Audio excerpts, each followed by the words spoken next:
చాలామంది అనుకుంటారు నేను ప్రభువుని నమ్ముకున్నాను. ఇందాక రోజేసు గారు చెప్పారు, ప్రభువుని నమ్ముకుంటే సరిపోలా, బాప్తిసం తీసుకుంటే పాపాలు ఒప్పుకుంటే సరిపోలా, బాప్తిసం తీసుకుంటే సరిపోలా. ఏం చేయాలంట? నేను ఈ మాటలు చెప్పే వరకు మేలిమి బంగారముతో పోల్చదగిన సియోను కుమారులారా అంటూ, సియోను కుమారి వేంచేయము అన్నందుకు కొంతమంది ఇళ్ళ దగ్గర కూడా ఉండి నేను కూడా అనుకుంటారేమో కదా. ఇళ్ళ దగ్గర ఉన్న వాళ్ళు నేను కూడా అనుకుంటారేమో. దేవుడు అన్నాడు యోహాను సువార్త 6వ అధ్యాయము, యోహాను సువార్త 6వ అధ్యాయము 54వ వచనం చదవమ్మా. నా శరీరము తిని ఏంటమ్మా? నువ్వు సియోను కుమార్తెవు, నువ్వు సియోను కుమారుడు అయితే, నువ్వు మేలిమి బంగారం అయితే, ప్రియమైన దేవుని బిడ్డలారా, నువ్వు ఆ పరలోకంలో వేయించేసే బిడ్డవైతే ఏం చేయాలా? శ్రవణమ్మ ఏం చేయాలా? చదువు. యోహాను సువార్త 6వ అధ్యాయం 54వ వచనంలో, నా శరీరము తిని నా రక్తము త్రాగువాడు ఏదే ఎక్కడుంటాడు?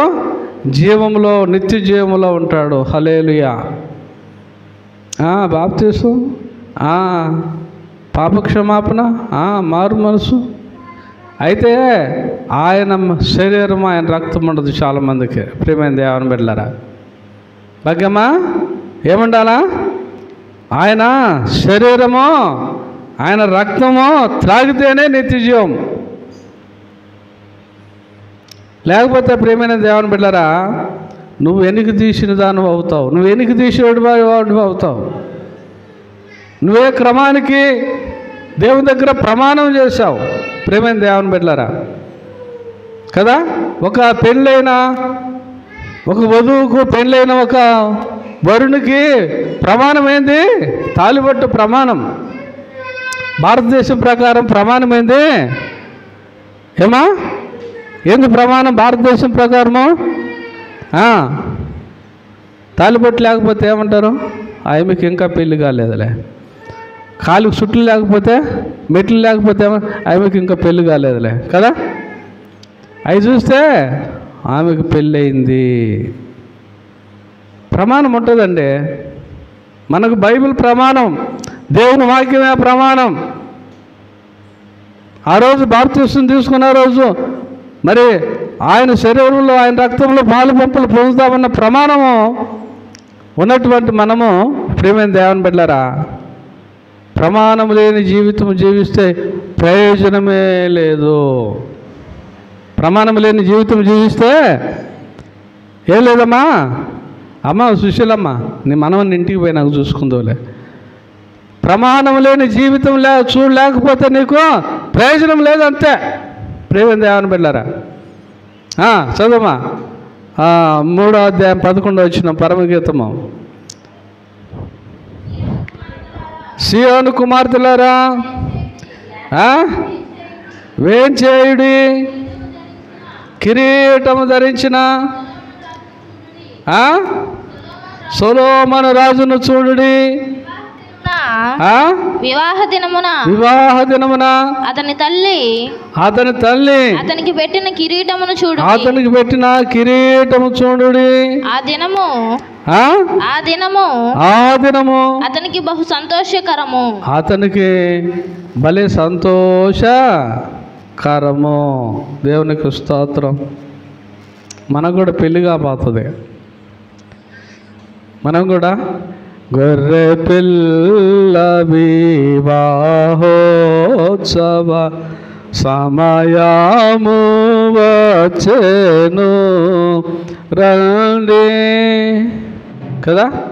పరలోకంలో మన ప్రభు, ఆయన పెళ్లి కుమారుడు, మనం పెళ్లి కుమార్తె. సంఘము వధువు సంఘం. ప్రియమైన దేవుని బిడ్డలారా, ఆయన చూసే రోజు, ప్రియమైన దేవుని బిడ్డలారా, ఆయన మనలను తన విందుశాలలోనికి పిలిచే రోజు. ప్రియమైన దేవుని బిడ్డలారా, గొప్ప మరి అక్కడ గొర్రె పిల్ల వివాహ సమయం అక్కడ ఉంటుంది. ప్రేమ దేవుని బిడ్డలారా, చదువు ఇంకా పరమగీతము 4వ అధ్యాయము, పరమగీతము 4వ అధ్యాయము మొదటి నుంచి చదువు.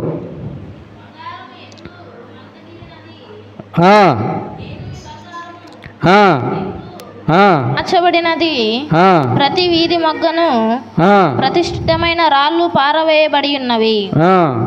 మేలిమి బంగారముతో పోల్చదగిన సియోను ప్రియ కుమారులు ఎట్లు కుమ్మరి చేసిన మంటి కుండలుగా ఎంచబడుచున్నారు. 4వ అధ్యాయం మొదటి నుంచి చూద్దాం. పరమగీతములు 4వ అధ్యాయము మొదటి నుంచి. నా ప్రియురాలా, నీవు సుందరివి, నీవు సుందరివి. ఏమంటున్నాడమ్మా? అమ్మా ఏమంటున్నాడు? ఆయన ప్రియురాలం మనము. హల్లెలూయా కదా. ఆయన ప్రాణం పెట్టి, ఆయన ఎంతగానో మనల్ని ప్రేమించి, ఆయన రక్తముతో మన పాపములన్నీ కడిగి మనల్ని నీతిమంతులుగా చేసి ఆయన అంటాడు, ప్రియురాలా నీవు సుందరివి. అయిపోయిందమ్మా పని.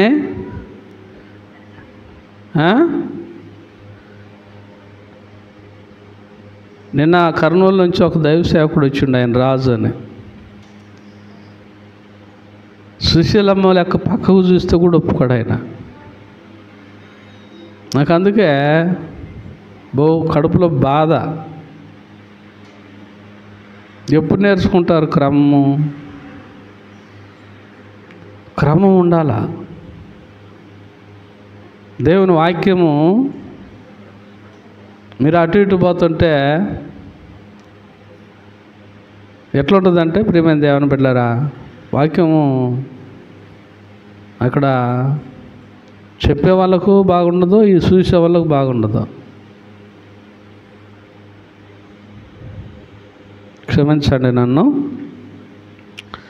నా ప్రియురాలా నీవు సుందరివి, నీవు సుందరివి కదా. ఏమంటున్నాడమ్మా? ప్రియురాలా నువ్వు సుందరివి. హల్లెలూయా. అవును ప్రియమైన దేవుని బిడ్డలారా, ఒకవేళ నువ్వు పేదదానివి అయి ఉండొచ్చు, నువ్వు పేదోడివి అయి ఉండొచ్చు, యేసు నమ్ముకున్నాలో కదా. ఆయన బిడ్డలను తనతో పోల్చుకుంటున్నాడు. ఎందుకయ్యా అట్టు మాట్లాడుతున్నామని మీరు అంటారా? ఒకసారి ఓ పాట నేను విన్నా. అక్కడ వేటపాలెం ఒంగోలు అవతల, ఎంతో సుందరుడమ్మ తాను, నేనెంతో మురిసిపోయాను,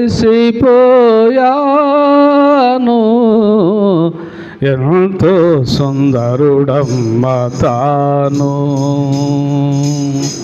ధవల వర్ణుడు యేసు రత్నవర్ణుడు ప్రియుడు, ధవల వర్ణుడు యేసు రత్నవర్ణుడు ప్రియుడు, అవని 10,000 అతి శ్రేష్ఠుడాతండు, అవని 10,000 అతి శ్రేష్ఠుడాతండు, ఎవరు ఆయన కీలలో సమరూప పురుషుండు,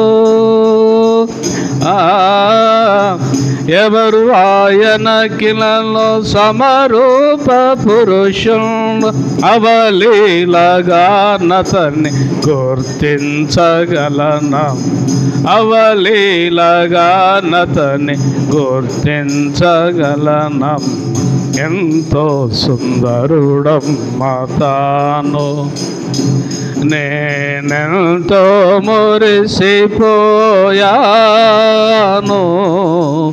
ఎంతో సుందరుడమ్మ తాను. హల్లెలూయా. ఆయన సుందరుడైన దేవుడు. హల్లెలూయా కదా. కానీ నీ కోసం నా కోసం ఆయన సుందర ముఖాన్ని, ఆయన రక్తము, ఆ యొక్క ప్రియమైన దేవుని బిడ్డలారా, నేను ఒకసారి ఆయన తలను గురించి విన్నప్పుడు ఆయన తలలో ముళ్ళ కిరీటం పెట్టాడంట. ఆ ముళ్ళంట దాదాపుగా ఆ కిరీటానికి 162 ముళ్ళు ఉన్నాయంట. ఆ కిరీటానికి, యేసుకి పెట్టిన ముళ్ళ కిరీటానికి. ఆ కిరీటంలో నుంచి కిరీటం పైన వారు మొత్తినప్పుడు 16 ముళ్ళు ఆయన శరీరంలో, ఆయన రక్తంలో, ఆయన తలలో గుచ్చుకుపోయాయంట. 16 ముళ్ళు వెనక భాగంలో, ముందు భాగంలో గుచ్చుకుపోతే ఆ ముళ్ళల్లో నుంచి రక్తం గారింది. రక్తం గారితే ఆయన ముఖము వికారంగా మార్చబడింది. ప్రియమైన దేవుని బిడ్డలారా, నీకోసం, నా కోసము ఆ యొక్క దేవుడు తన రూపాన్ని మార్చుకున్నాడండి. ప్రియమైన దేవుని బిడ్డలారా, ఆయన ముఖాన్ని వికారం చేసుకున్నాడండి. ప్రియమైన దేవుని బిడ్డలారా, ఆయన్ని ఎవరు చూసి ఎన్నిక చేయలేదంట. ప్రియమైన దేవుని బిడ్డలారా, దేవుడు అని చెప్పి అనలేదంట. ప్రియమైన దేవుని బిడ్డలారా, అలాంటి దేవుడు నిన్నంటాడు, నన్ను అంటాడు, నా ప్రియురాలా నువ్వు సుందరివి, నువ్వు సుందరివి. తన భార్యను ఒక పురుషుడు, అమ్మ నువ్వు చాలా అందంగా ఉన్నావు అంటే ఆమె ఎంత సంతోషపడుద్దా. ప్రియమైన దేవుని బిడ్డలారా, తన బిడ్డను తన తల్లి బాగా స్నానం చేయించి మంచిగా వస్త్రాలు వేసి ఆ బిడ్డను చూసి ఏం చేస్తామా, ముద్దు పెట్టుకుంటుంది. దేవుడు నిన్ను ముద్దు అనేది ఆ బిడ్డకు, ఆ తల్లికే తెలుస్తుంది. కానీ నువ్వు సుందరివి అని చెప్పి ఈ గ్రంథంలో రాస్తే ఈరోజు మనల్ని గురించి మన దేవుడు అన్నమాట మనం వింటుంటే మన హృదయం ఎంతగా ఉప్పొంగాలి. ప్రియమైన దేవుని బిడ్డలారా, ఏమంటాడు, నా ప్రియురాలా నీవు సుందరివి, నీవు సుందరివి, నీకు అందం వచ్చేసింది నా దగ్గరకు వచ్చినందుకు. యేసయ్య దగ్గరకు వస్తే నీకు అందం. ప్రియమైన దేవుని బిడ్డలారా, నేను ఒక్కొక్కసారి దేవదూతలను చూస్తూ ఉంటా. ఈ యూట్యూబ్లో దేవదూతలను చూస్తుంటా. వాళ్ళకంట ఏముంటారమ్మా, ఆ దేవదూతలకి 6 రెక్కలు ఉంటాయంట. హల్లెలూయా. ఆ రెక్కలు ఎలాగుంటాయి, తెల్లగా ఉంటాయంట. హల్లెలూయా. మన అక్క రత్తమ్మక్క మాట్లాడుతుంటుంది దేవుని స్తుతించేటప్పుడు, హిమము కంటే తెల్లగంట. ఎట్లా, హిమము కంటే తెల్లగా మన దేవుడు చేస్తాడు మనల్ని. ప్రియమైన దేవుని బిడ్డలారా, హల్లెలూయా. హిమము కంటే తెల్లగా కదా, నువ్వు సుందరివి అంటూ నీ ముసుగు గుండా నీ కన్నులు గువ్వ కన్నుల వలె కనబడుచున్నవి. ముసుకేసుకోండమ్మంటే చాలామందికి తీస్తుంటారు. ఇట్టేటోళ్ళను ఇందాక చెప్పాడు రోజెస్ గారు, 2 దారులు కనబడు చోట. కొంతమంది నేను చూస్తా, ఒక అక్క వాక్యం చెప్పేది, ఎవరంటే డిజిఎస్ దినకరన్ గారి కోడలు ఏంజలో ఏదో ఉంది ఆ అక్క పేరు, ఏంజలో ఏదో ఉంది ఆ అక్క పేరు. ఆమె స్టేజ్ మీదకి వస్తుంది వాక్యం చెప్పడానికి. దాన్ని ఎట్టగడుతుందో, ఎంతసేపు వాక్యం చెప్పినా ఎంతసేపు ఆమె అటు ఇటు తిరిగినా ఆ వస్త్రము, ఆ కొంగు, ఆ ముసుగు పక్కకు పోనే పోదు. దేవుని సన్నిధిలో ఎంత భయమో. ఈరోజు అమెరికా, ఫ్రాన్స్, జపాన్, జర్మనీ అనే దేశాల్లో వారి బిడ్డలు తిరుగుతున్నారంటే వారు ఎంతగా దేవునికి లోబడతాను. ప్రియమైన దేవుని బిడ్డలారా, మనం ఎక్కడ కూర్చున్నాం అక్కడే ఉంటాం. కారణం ఏంటంటే భయం లేదు. అయినట్టు నీ యొక్క ముసుగు కింద నీ కన్నులు గువ్వ కన్నుల వలె కనబడుతున్నవి.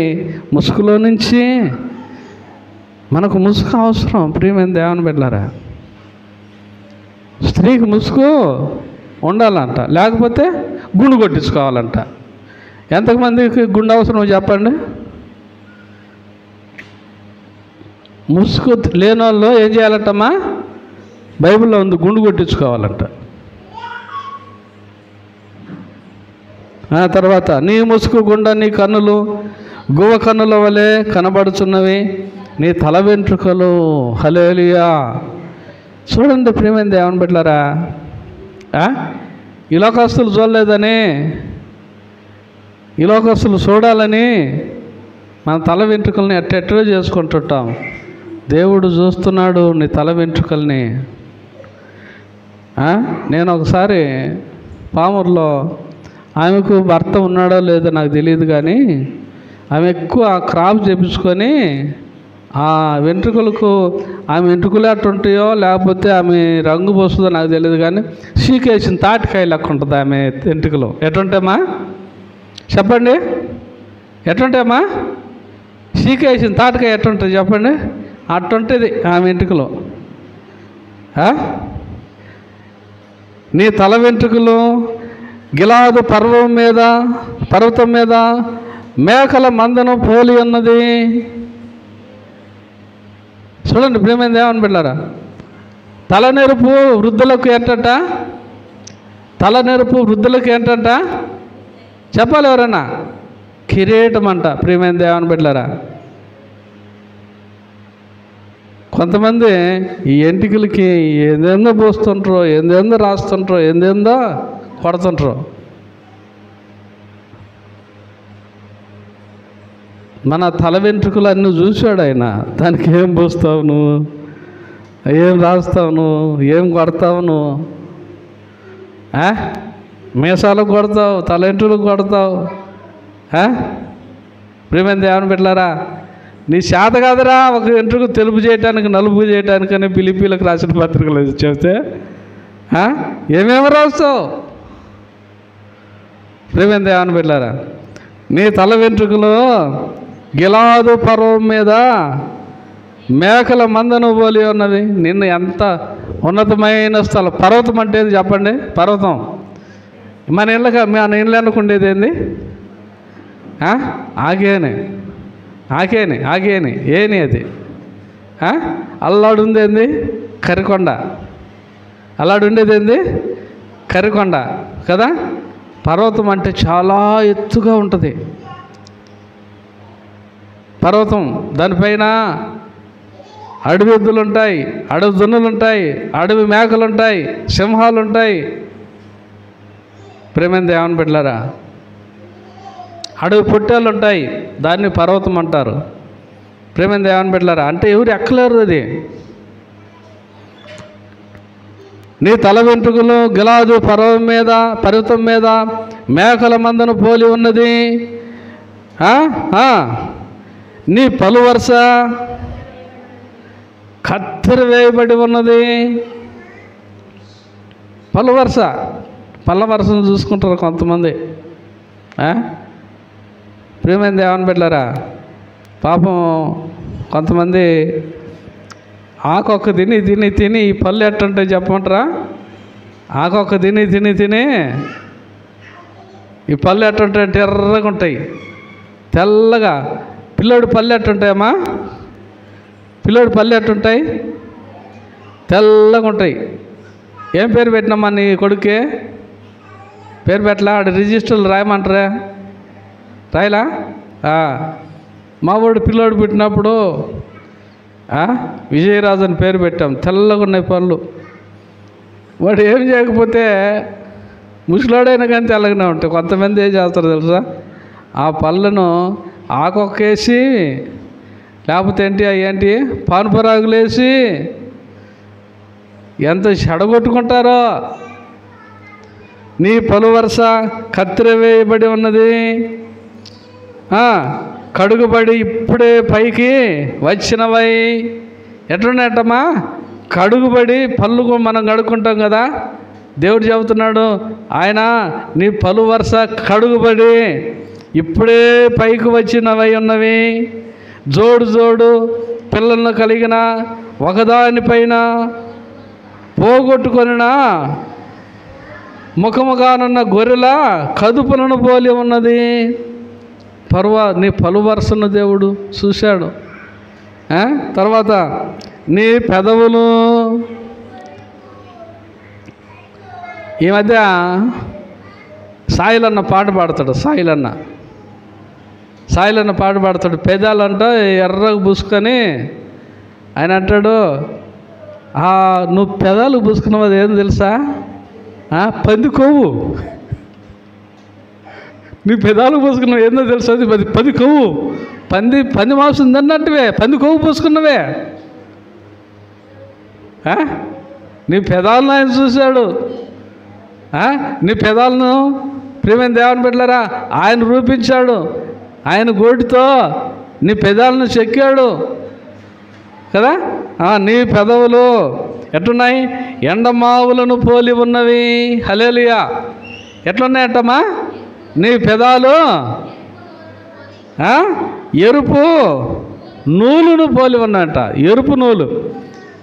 నీ పెదాలు ఎరుపు నూలుని పోలి ఉన్నాయి. నీ నోరు సుందరం. హల్లెలూయా కదా. నీ నోరు ఎట్టుంది? ఆకొక్క గబ్బ, పొగాకు గబ్బ, పాన్పరాకు గబ్బ. ఒక్కోసారి ఇంత ఉంటాయి తిత్తులు. ఆ తిత్తులలో ఏమేస్తారో తెలియదు, అవి పెట్టుకుంటారు కొంతమంది నోట్లో అవి పెట్టుకుంటారు. ఏంటి మరి? నీ నోరు సుందరం అంటాడు ఆయన. హల్లెలూయా.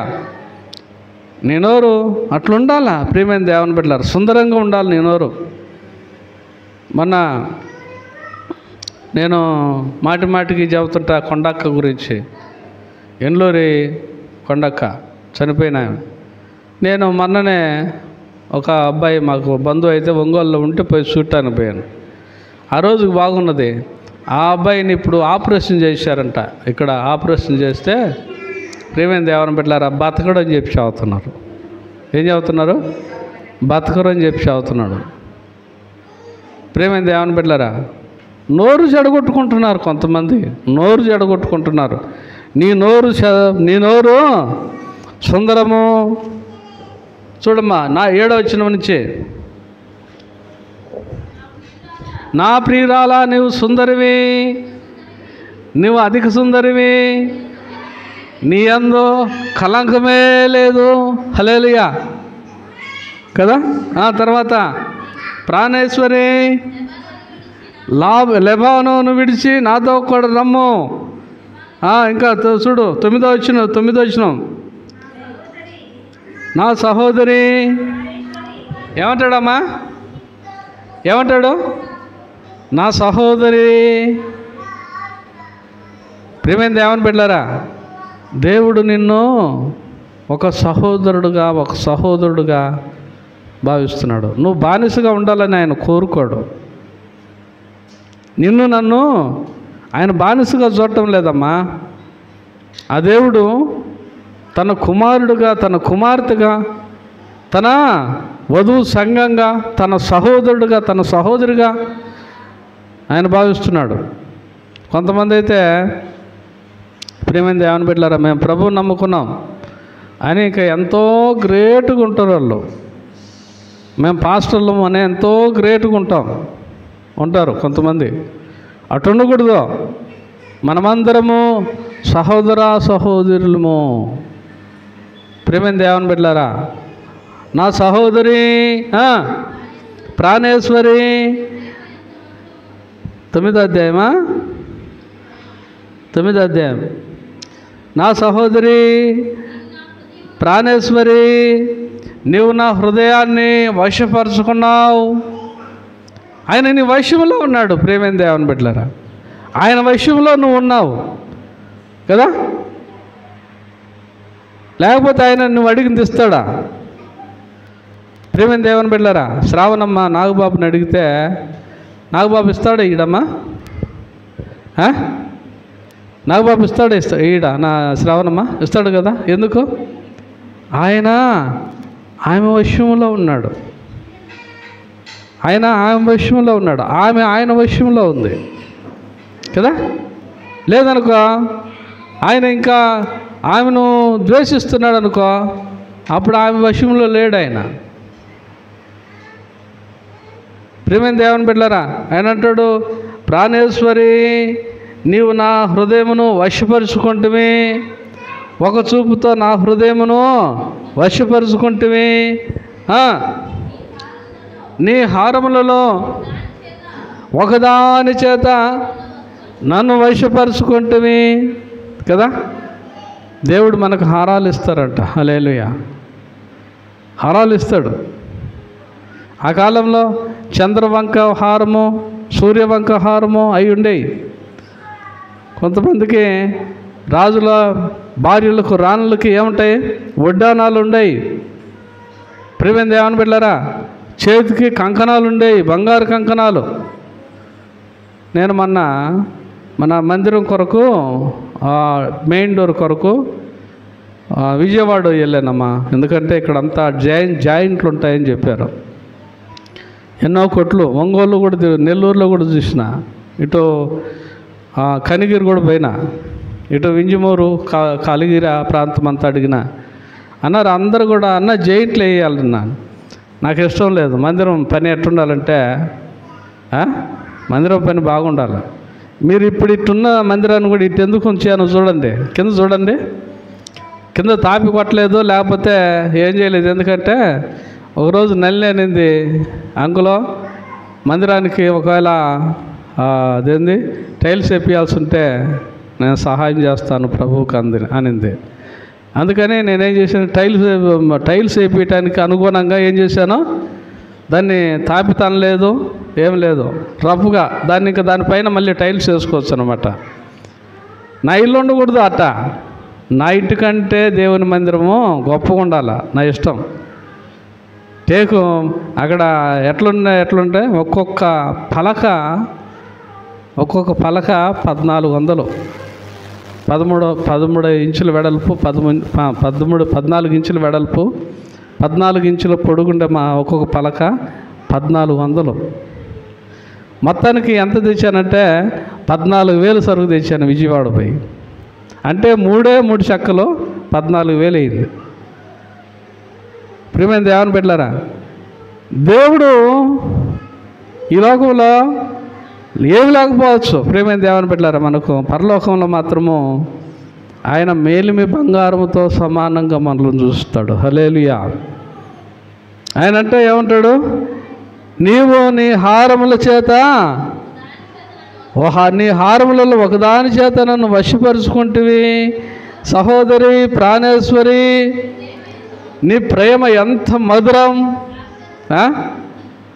మధురం మధురం నా ప్రియ యేసుని చరితం మధురం. ఏందంట, దేవుని చరితం మధురం.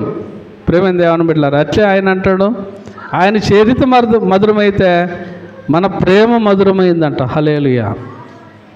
ప్రేమైన దేవుని బిడ్డలారా, మన ప్రేమ మధురమైందంట. సహోదరి ప్రాణేశ్వరి, నీ ప్రేమ ఎంత మధురం, ద్రాక్షాబలులకున్న నీ ప్రేమ ఎంత సంతోషం. ద్రాక్షాబలు తింటుంటే నిన్ను చూసిన సంతోషం ఉండదు. ద్రాక్షాబలు తిన్నా అంత సంతోషం ఉండదు, నిన్ను చూస్తేనే సంతోషం. చదువు, నువ్వు పూసుకున్న పరిమళ తైలము వాసన. ప్రాణేశ్వరి, నీ పెదవులు తేనీయులు ఒలుగుతున్నవి, తేనీయులు ఒలుగుతున్నట్టున్నవి. నీ జీవ క్రింద మధుర క్షీరములు కలవు అంటూ. ప్రియమైన దేవుని బిడ్డలారా, ఇంకా 14 వచ్చిన అంటాడు, నానావిధ శ్రేష్ట పరిమద్రవ్యములు సహోదరి, నీ వస్త్రములు సువాసన కలిగినవి. 13 వచ్చిన వాళ్ళు అంటాడు, నీ వస్త్రములు సువాసన కలిగినవి. హల్లెలూయా. ప్రియమైన దేవుని బిడ్డలారా, దేవుని సన్నిధిలో నువ్వు ఉంటే దేవుడు నిన్ను ఎంతగా హెచ్చిస్తున్నాడు చూడు. ప్రియమైన దేవుని బిడ్డలారా, నన్నెంతగానో ప్రేమించెను, నన్నెంతగానో కరుణించెను నా యేసుడు, నా శాపము తొలగించెను, నన్ను కరుణించెను, తొలగించెను, నన్ను కరుణించెను. నన్నెంతగానో ప్రేమించెను, నన్నెంతగానో కరుణించెను. కల్వారి గిరిపైనను ఆ శిల్వ మరణంబును, కల్వారి గిరిపైనను ఆ శిల్వ మరణంబును నా కోసమే యేసు మరణించెను, నా కోసమే యేసు మరణించెను. నా పాపమంతటిని తొలగించెను, నా పాపమంతటిని క్షమించెను, నన్నెంతగానో ప్రేమించెను, నన్నెంతగానో కరుణించెను. హల్లెలూయా. మనలను దేవుడు ఎంతో ప్రేమించి, నా ప్రాణేశ్వరి, నా సుందరి, నువ్వు ఎలాగున్నావంట? నువ్వు బంగారము కంటే నువ్వు మేలుమైన దానివే అంటాడు. ప్రేమైన దేవుని బిడ్డలారా, మన బిడ్డలు మనకు బిడ్డలు పుడితే మనం అట్ట అంటాం కదా, మనం కూడా ఆయన బిడ్డలము. మనం బంగారం కాదు, మనం మేలిమి బంగారముతో సమానము. హల్లెలూయా. మన పాపాలు తొలగించాడు ఆయన, మన పాపాల కోసం ఆ శిలువలో మరణించి తిరిగి లేచాడు. ప్రియమైన దేవుని బిడ్డలారా, ఆయన ఉండే స్థలంలో నువ్వు నేను ఉంటాం. ప్రియమైన దేవుని బిడ్డలారా, ఎంతవరకు అంటే ఆయనకి ఎంతవరకు నువ్వు నమ్మకంగా ఉంటావో, ఎంతవరకు నువ్వు నేను ఆయనకి ఇష్టకరంగా జీవిస్తామో, ఆయనకు ప్రీతికరంగా జీవిస్తామో, అంతకంటే ఎక్కువగా దేవుడు మనలను ప్రేమించి, మేలిమి బంగారమే కాదు కదా, నీ యొక్క వస్త్రపు వాసన ఎంత బాగుంది అంటాడు. హల్లెలూయా. ప్రేమైన దేవుని బిడ్డలారా, సువాసన కలిగిన మనం పరిమళ తైలం వలె కదా మనం ఉండాలని దేవుడు ఇష్టపడుతున్నాడు. కనుక ప్రియమైన దేవుని బిడ్డలారా, మనము పైనున్న వాటినే వెదికే వారంగా ఉండాలంట కదా. కొలసీలకు రాసిన పత్రిక 3వ అధ్యాయం 1వ వచనంలో అంటాడు, మీరు క్రీస్తుతో కూడా లేపబడిన వారైతే మీరు పైనున్న వాటినే వెదకుడి. ఆదివారము ప్రభు సన్నిధిలో ఖచ్చితంగా ఉందాం, ఆయన బల్లలో ఖచ్చితంగా చేయవేద్దాం. ఆయన అంటాడు, నా శరీరమును తిని నా రక్తం త్రాగువాడు నిత్యజీవం గలవాడు. అంతే. ఒకవేళ నువ్వు బాప్తిసం, ఒకవేళ పాపాలు, నువ్వు మారు మనసు అన్నీ ఉండొచ్చు, కానీ బలలో చేయలేకపోతే నిత్యజీవం లేదు. కనుక మనం ప్రియమైన దేవుని బిడ్డలారా, ఆయన మనకు కిరీటాలు ఉంచబోతున్నాడు. ప్రకటన గ్రంథంలో ఎంతగానో మనల్ని హెచ్చించే దేవుడు ఆయన. ఆయన నమ్ముకున్న బిడ్డలను ఆయన ఎప్పుడు త్రాగగా చేయడు. ప్రియమైన దేవుని బిడ్డల, ఆయన నమ్ముకున్న బిడ్డలను ఆయన చెయ్యి విడిచే దేవుడు కాదు. తండ్రి విడిచిన బంధుజనం విడిచిన ఆయన నిన్ను విడవడు. కనుక ఆయన ఎల్లప్పుడూ మనం అంటి పెట్టుకొని ఆయన అడుగుజాడల్లో మనం నడుద్దాం. దేవుడు తన మాటలు మనందరి కోసం దీవించును గాక. యేసయ్యా నీకు వందనాలు.